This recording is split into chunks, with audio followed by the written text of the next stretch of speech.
Yo, it's time to talk all about combos. There's been a lot of combo guys out there, but this one will be the most clear, organized, concise one, I hope, to bring them all together from the basics all the way to the advanced extensions. Let's hop right into it. First off, rush attacks with square on PS5, X on Xbox can be pressed up to 5 times, which sends them back on hit, then can be further mashed for a full default rush combo. And any of these smash follow-ups can have their direction chosen by inputting that direction and then triangle or Y to follow up, or circle/B on Xbox for the big knockdown smash, which has a different timing to it. We'll stop after the first 5 for combo extensions though, since these smash follow-ups are all vanishable with high speed evasion or Z counters, and then you can get into the Z counter exchange war that you all know, ending when someone mistimes it or runs out of ki, so we want to avoid it when we can. Some characters have multi-hitting moves or extra hits within that rush string, but basically the universal combo from here is to step in with X or A and continue another set of rush attacks. Every character's second rush string from a follow-up is different than the first one, which brings in variation and other intricacies like only having multi-hits on the second string but not the first. After stepping, you can press up, no direction, or down plus rush attack for a low, mid, or high hit respectively to continue. But before we move on from that, combos in the front after the first chain can be blocked. They can hold guard on the follow-ups. Even if you get hit by the high-low by not blocking it right, you can guard the follow-ups unless it's charged to guard break. They can also use perception and its variations on it, and even revenge counter mid combo. However, combos to the back avoid these, so the step in parts actually do string together, and you can change these up to 3 times before it drops. Some characters will miss the rush attack follow-up if you do step in mid, so stepping into high or low rush then continue is a good habit to have. However, both front and back combos are vulnerable to the supposedly hard to time super counter. That's an everything melee counter and combo breaker, but we'll cover counterplay things and tips as we advance through this video. Although it do feel harder to do the super counter from the back, or maybe that's just me. So that's a super basic combo string, but how do you even land combos? Most of the time it'll be on punishes, like if they do a full rush string on your block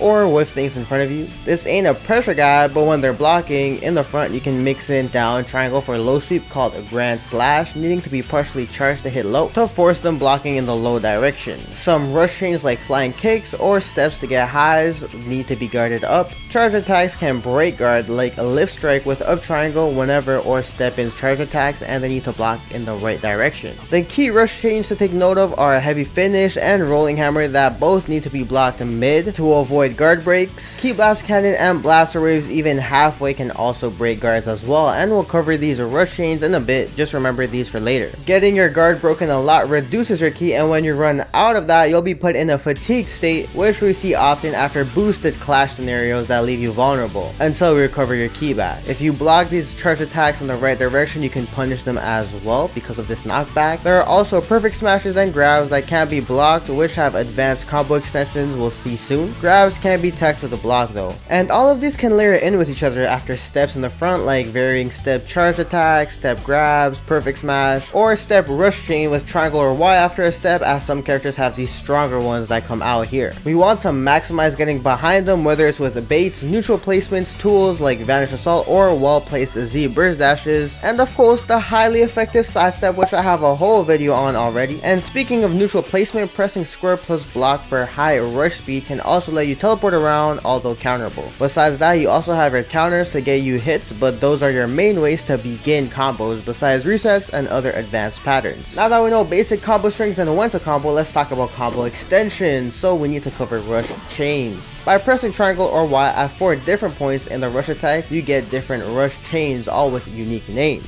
If you hit the same rush chain in a string, the combo drops, and some characters actually have the same one at different points in the same string. So you can add this in for more damage, and some have follows that do more damage than just comboing on your own, but this lets them interact in the vanish situation that we want to avoid.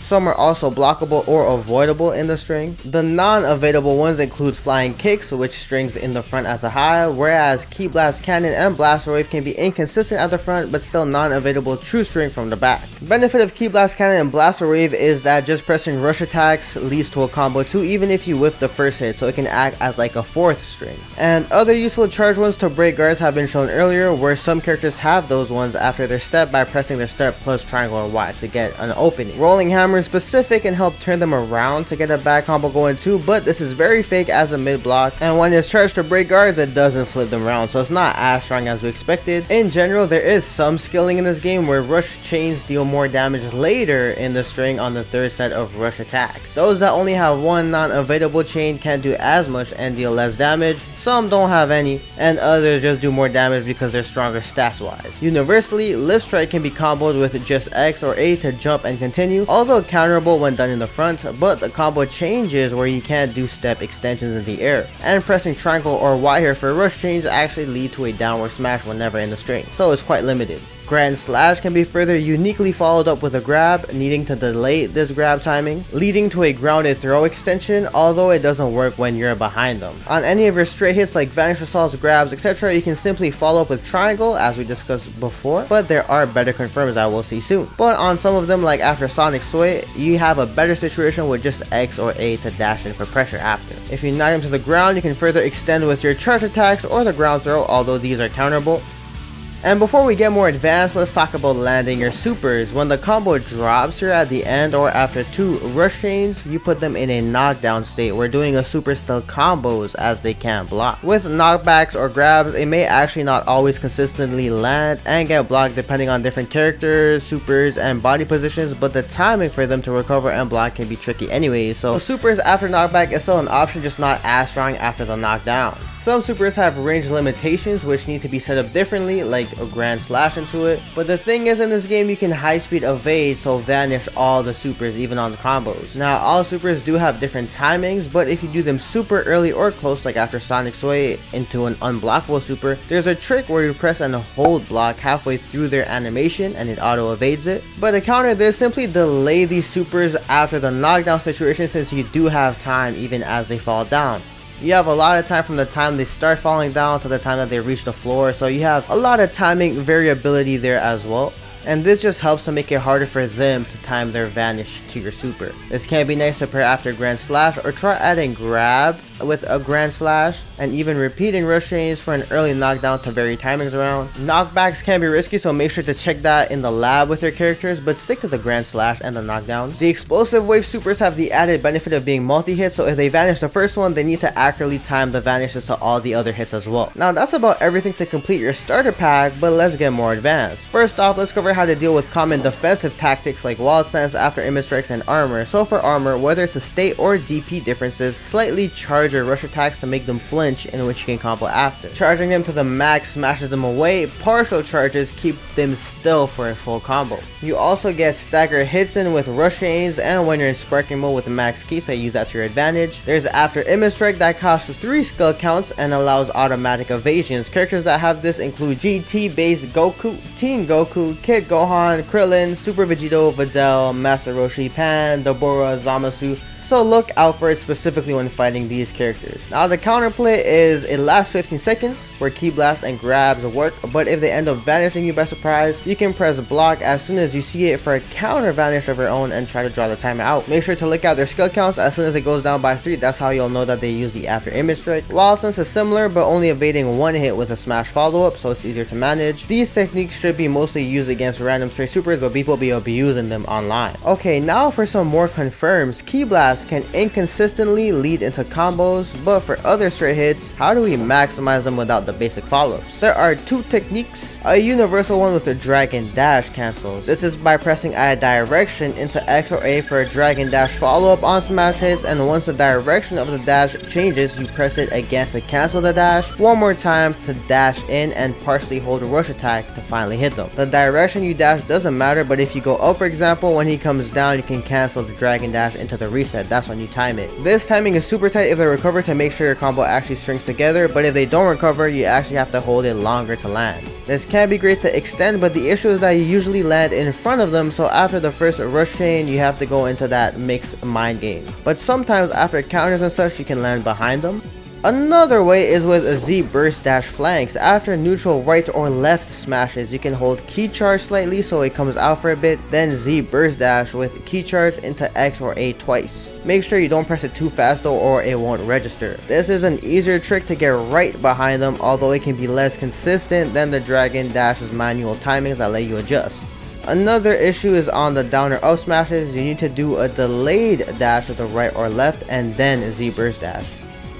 This timing is even harder and still has the same inconsistency con, and you need to make sure to delay the dash or you'll just get the dragon homing follow-up. These are mostly great to extend grabs and Z exchanges, as you can keep them on the same left-right neutral plane for the key charge version. Although less consistent, it is easier to hit confirm than the dragon dash cancel. And a final alternative for explosive wave supers is to do an up smash into Z burst dash into the super right away. Now that we covered advanced confirms, let's cover resets, also known as flanks. This is when you dragon dash around, cancel with X or A into a dash with X or A partially charged hit. Very similar like the dragon dash cancel, but this time from close range to get behind them and reset your combo whenever you want, getting a bad combo. You can key blast to hit confirm and make it tighter since charge attacks resets can be vanished. Grounded is harder since you need to angle it better. This can work from neutral as well by dragon dashing in their face into a cancel and angle dash right outside of the step-in barrier by holding the direction to the side to get right behind them, dashing right before getting into that sidestep range too. Grounded variation is just dashing, jumping, and when you see yourself going behind them, press dash again. These only work with dashes and not the steps, that's why I need to make sure to time it from far away. The neutral ones aren't as consistent since the opponent is moving around, but you can do this setup best and most tight after key blast cannon since it pushes them back in the perfect range where you can do the dash, jump dash, or dash around when you're airborne at an angle with a single X or A dash into your partial charge attack. This setup doesn't seem that consistent or reliable on block though. And you can also mix in front and back hits, but that starts to get escapable. And if you somehow land a heavy finish at the front, just sidestep to get to the back and extend your combo further that way. Another way to set up these flanks is by doing the jab plus backwards block vanish trick to get the spacing right into your desired flank strategy. Another universal reset is after partially charged grand slash. This time you dragon dash all the way around into a cancel and partial charge hit as they get up from the sweep. You have to delay it and time it as they get up, so don't do it too fast. And from behind you can just dragon dash backwards and dash in without charging the sweep. It can be weird to get the timing down. Sometimes you might get key charge, but make sure to hold backwards as you're dragon dashing away, cancel it, then dash back in. So a lot of X or A button presses. It doesn't work as well on the ground, and remember the grand slash can be blocked, which leads to their turn at the front and is still vanishable from the back. So it's not groundbreaking tag, but cool to throw in with your other resets and mind games to really overwhelm opponents. One last thing to briefly cover before the most important tips are infinite combos. Long story short, if a character has a multi-hitting move in their basic rush attack, they can delay and repeat that string for forever until the combo eventually drops and max hit or you mess up, being able to deal around 30k damage. Everyone has their own unique timings and loop points. Some characters' multi-hitting moves have less hit stun for it to be able to loop consistently, making it harder to time, like Golden Frieza's. If they only have it on their second rush string variation that we covered at the start, they can only reset this once,